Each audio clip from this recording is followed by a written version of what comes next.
Ladies and gentlemen, this is a response to the cut and paste more hot and sexy supermodels take it off for climate change video by loser mccainisthrough.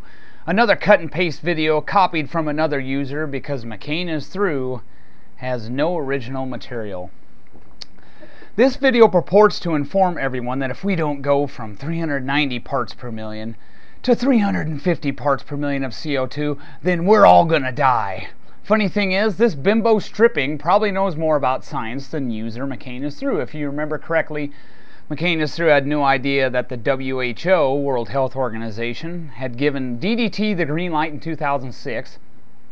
Yet she was yammering about DDT 3 years later. Her channel is supposed to be about current events. I'll leave it to you to decide if it really is. The same goes for this video. mccainisthrough will only parrot popularized literature. If you don't hear it on the evening snooze, mccainisthrough knows nothing about it. Let's debunk this notion that higher concentrations of CO2 are going to kill us all, and it's higher than ever. Let's turn to Fairbanks, Alaska, and see what, again, I'll have all the relevant links on the right side, right over there, something mccainisthrough doesn't do very often, if at all. Debunking all this nonsense. You can check me out, see if I'm telling you the truth.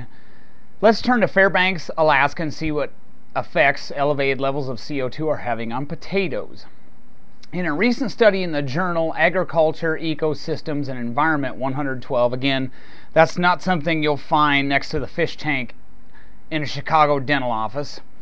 Potatoes were grown in open-top chambers, some at ambient CO2 levels and some at elevated ambient plus 350 parts per million levels.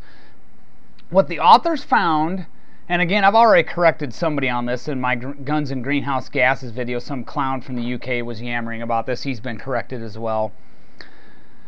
What the authors found that was the net photosynthetic rates of the potatoes in the elevated CO2 environment were 53% greater than those in the ambient environment. Furthermore, tuber biomass, thickness of the underground portion of the plant stem, was 36% greater in the chambers with elevated levels of CO2. The authors also came to the conclusion that the typically lower temperatures of Fairbanks may have been detrimental to the growth of the plants in a CO2-rich environment. Regions with typically warmer temperatures and an inflated CO2 level will see greater growth response from the spuds. Elevated levels of CO2 also reduce the sugar content of the spuds. Potatoes with a high reducing sugar content produce overly dark colors when fried in oil at high temperatures. Therefore, potatoes with a high reducing sugar content cannot be used for making fries and chips. As one can see, and we know mccainisthrough probably eats a lot of those, a lot of chips, buddy, a lot of taters. As one can see, the elevated CO2 levels produce nothing but positive results in the potato crops. Yet this idiot's telling us, and this bimbo he's parroting here, oh, if the CO2 level gets higher, we're all gonna die. In another very interesting study, the response of rice to enriched CO2 levels was studied in the journal Agricultural and Forest Meteorology 133. The authors hand transplanted the rice and monitored its progress up to harvest, May through September. One group in ambient CO2 levels and another exposed to higher levels, ambient plus 200 parts per million of CO2. The results were very positive. The rice plants exposed to higher CO2 levels had reduced stromatal, a minute pore in the epidermis of a leaf or stem, conductance by 13% in upper leaves and by 40% in lower leaves at the panicle, that's a loose branching cluster of flowers, initiation stage.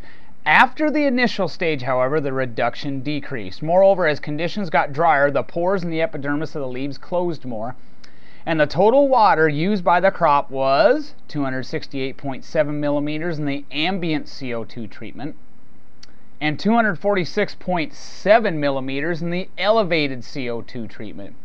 In other words, in a heightened CO2 environment, these plants retained more moisture and responded better in drier conditions. A richer CO2 level also increased total plant biomass by 9.1%, The net results show us that an enriched CO2 environment was beneficial to rice production in Japan.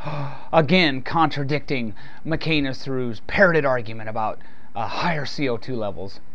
Northeast Colorado steppe shortgrass also exhibited positive results to CO2 enrichment.